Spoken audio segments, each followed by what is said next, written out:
Hey, it's Stephen Nance here from DrillDown Solution. It's great to be with you. Today I want to show you a tool that is really useful in helping you increase your profit, which we all want to do, make more money. And this I think you'll find incredibly useful to really drill down and identify for you what you can work on and how it can really improve your overall profitability. And believe it or not, I'm going to show you that 10 times 5 is not 50, but 89. Do you believe me? Let's get started here. Let's look at this fictitious dental practice making about 1.8 million in gross collections. In this 2020 example, we're going to assume there was a PPP loan, they got it forgiven.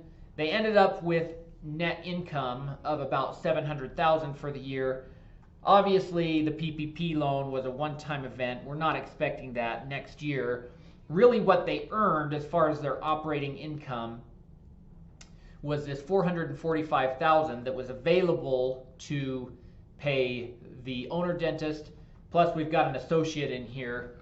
And if you take that out, it's really $345,000 that this practice earned in 2020. Now, let's look at this tool. For increasing your profit, there are 5 ways to do it. Exactly 5. The first thing we want to look at are your active patients.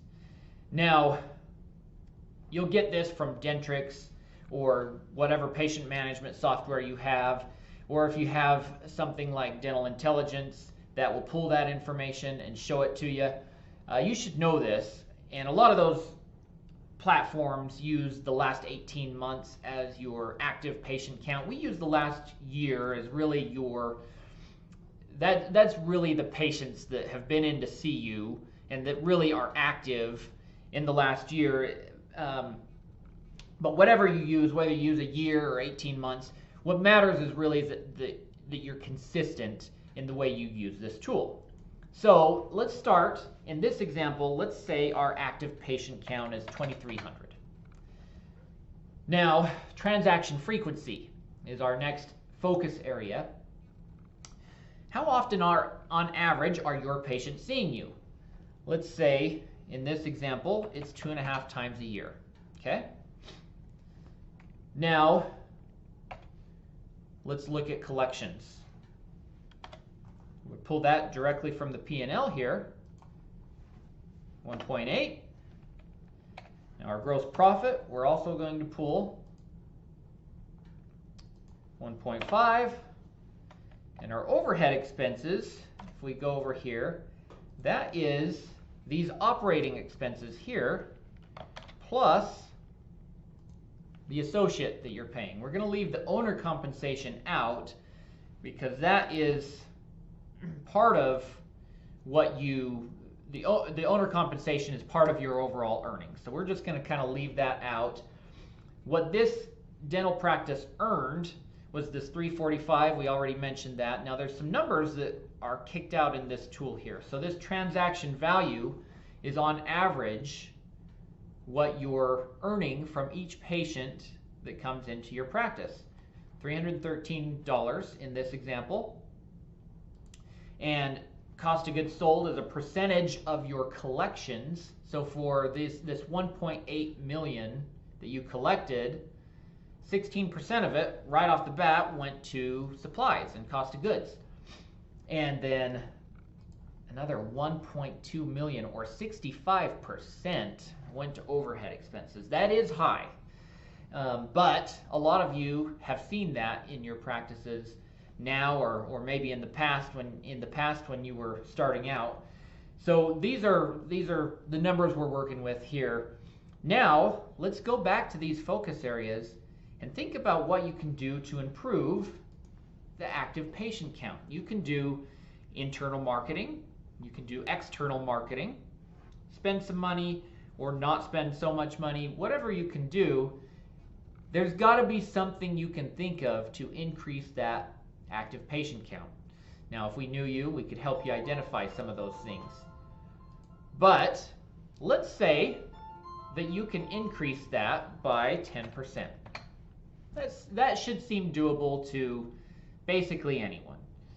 So we're adding 230 new patients this coming year with a goal of 2,530 future active patients. So we're taking that number for 2,300 to 2,530.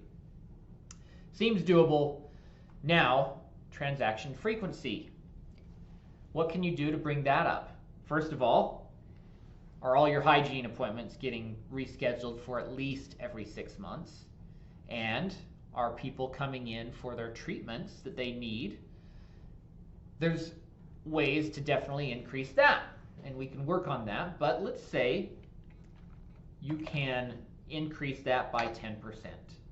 Again, this seems doable for almost any practice. Now, transaction value. So before, on average, you were earning about $313 for every patient visit. What can you do to bring that up? Well, you can look at your insurance contracts. You can renegotiate those every year or so. You can look at your case acceptance and what you can do to bring that transaction value up. Again, for this example, I'm going to say 10%. Almost any practice can bring that up by that amount. Now, look what that does to your collections. You go from 1.8 by 3 easy things that you can do. You go from 1.8 to about 2.4 almost. I'd take that. Now, let's look at your cost of goods. You were putting about 16% into supplies. You can take a look at your supplies and determine what works for you. Maybe you don't need everything that you're ordering. Maybe you've got a little bit too much excess, maybe not. Maybe you can, as you're a more higher producing practice, you can renegotiate something with your suppliers. Let's say you can bring that down by 10% on average so that next year you're only spending about 14.6% in supplies rather than 16.2%. Again, doable. So, overhead. Again, this was all these other expenses and what you're paying your associate. Now, if we're looking at it as a percentage, your overhead and as well as your supply costs, if you look at this example, they might go up. But what can we do to bring them down as a percentage of what we're bringing in? That's really the focus. The focus is not just driving down expenses. The focus is driving down the percentage we're spending on these expenses. So, you know, some things, fixed costs, are going to go down as a percentage anyway. You know, your rent is going to be a lesser percentage of 2.4 million as it is 1.8, or looking at the gross profit, 2 million versus 1.5. But, you know, look at your team. Look at your rent contracts. What can you do to either buy some time or drive those expenses down and be more efficient with your money? Let's say, again, you can bring that down by 10%. 5 easy things that you can do to increase your profit. 5 times 10 equals an 89% increase in your net profit before you pay yourself and before you pay your taxes. So we take it from 345 to 653 almost. I'd take that. A total increase of $307,000. So in this example, I used some pretty conservative estimates, especially in this top category. You know, as you look at it for your practice, you might be able to increase this by 15%. And same with transaction frequency. Or let's just leave that at 10% and let's look at transaction value. and add that to make that 15%. Now we're looking at a 107% increase, and we're looking at net profit before owner compensation of $713,000. Man, very doable. You just got to look at it, you got to plan and stay focused. Now we're here and we're ready to help you stay focused and look at the individual things that you can be doing and help you stay on track. That's what we're here for. But if you just want this free tool, or if you have questions, feel free, give me a call.